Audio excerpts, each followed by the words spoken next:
আমরা যারা সত্য কথা বলতাম তারা আমাদেরকে বলতো পাকিস্তানি রাজাকার। আমরা স্বৈরাচারের আমলে সত্য কথা বলেছি, মামলা খেয়েছি, আমাদের অনেক ভাইয়েরা জেলে গিয়েছেন, কিন্তু কেউ কি পালিয়ে পাকিস্তানে গিয়েছে? জোরে বলে।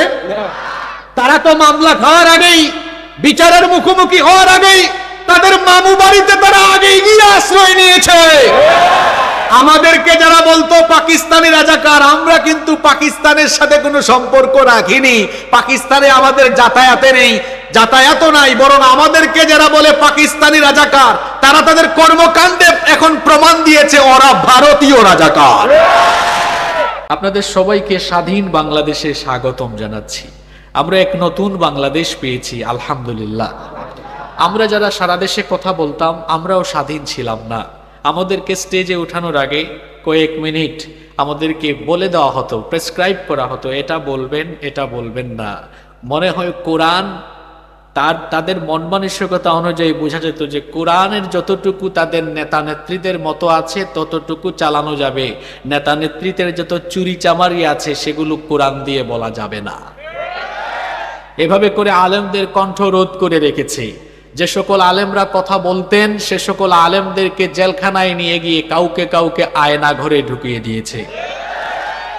যারা কথা বলতেন ভারতীয় আগ্রাসনের বিরুদ্ধে তাদেরকে ফাঁসি দিয়ে শহীদ করে দেওয়া হয়েছে। এরা গত 15 বছরের স্বৈরাচারী শাসনে শহীদ করেছে কোরআনের পাখি আল্লামা দেলওয়ার হুসাইন সাঈদ রাহিমাহুল্লাহকে। তারা শহীদ করেছে আপনাদের পাশেই তো পাবনার সন্তান, বিশ্ব ইসলামী আন্দোলনের অন্যতম সিপাহ সালার শহীদ আমিরে জামায়াত মাওলানা মতিউর রহমান নিজামীকে। তারা অসংখ্য আলেমদেরকে অপমান করেছে, বেইজ্জত করেছে। তারা বিরোধী দল বা তাদের মতের বিরোধিতাকারী প্রত্যেকের উপরে জুলুম নির্যাতন করে গোটা বাংলাদেশকে তারা নির্যাতন নিপীড়নে পিষ্ট করেছিল। তাদের সেই দুঃশাসন, অপশাসন এবং নির্মমতা, নির্যাতন, নিপীড়নের ফলাফল হিসাবে আল্লাহ তাআলা আবাবিল হিসাবে এই ছাত্র জনতাকে দিয়ে নীরব অভ্যুত্থান ঘটিয়ে তাদেরকে আল্লাহ তাআলা তাদের মামু বাড়ি দিল্লিতে যাওয়ার ব্যবস্থা করে দিয়েছে।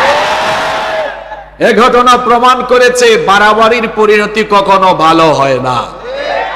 আলেম ওলামা কোরআনের আন্দোলনের সাথে যারাই বিরোধিতা করবে তারাই অধঃপতন আর ধ্বংসের অতল গহ্বরে নিপতিত হবে।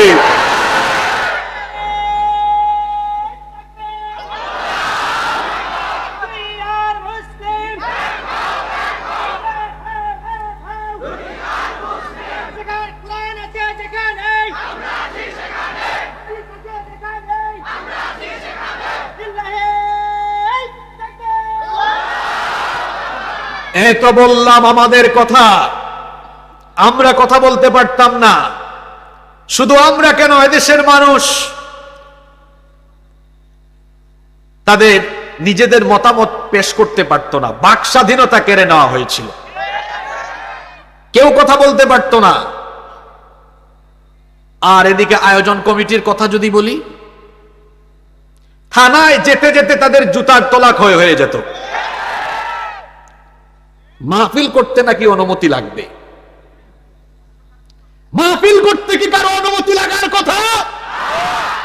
জমিনটা কার?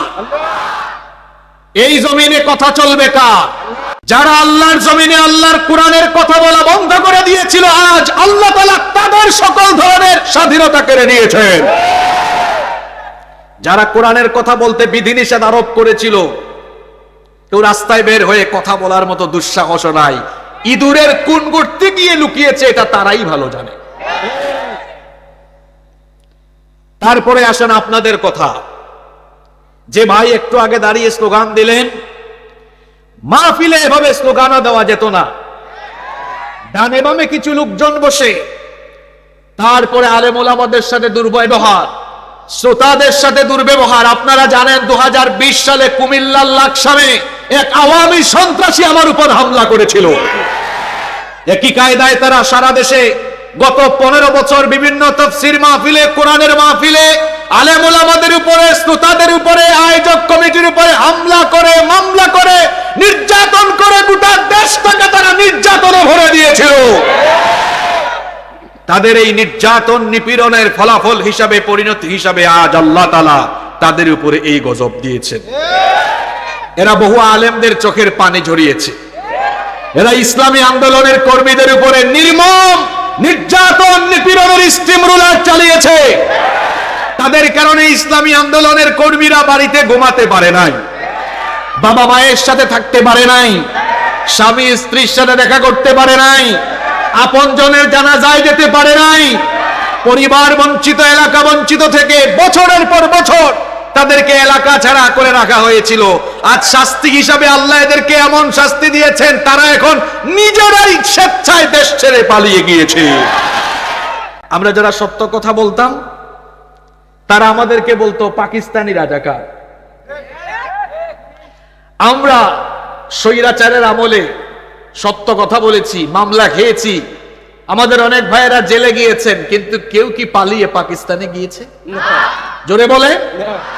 তারা তো মামলা খাওয়ার আগেই, বিচারের মুখোমুখি হওয়ার আগেই তাদের মামু বাড়িতে তারা আগেই গিয়ে আশ্রয় নিয়েছে।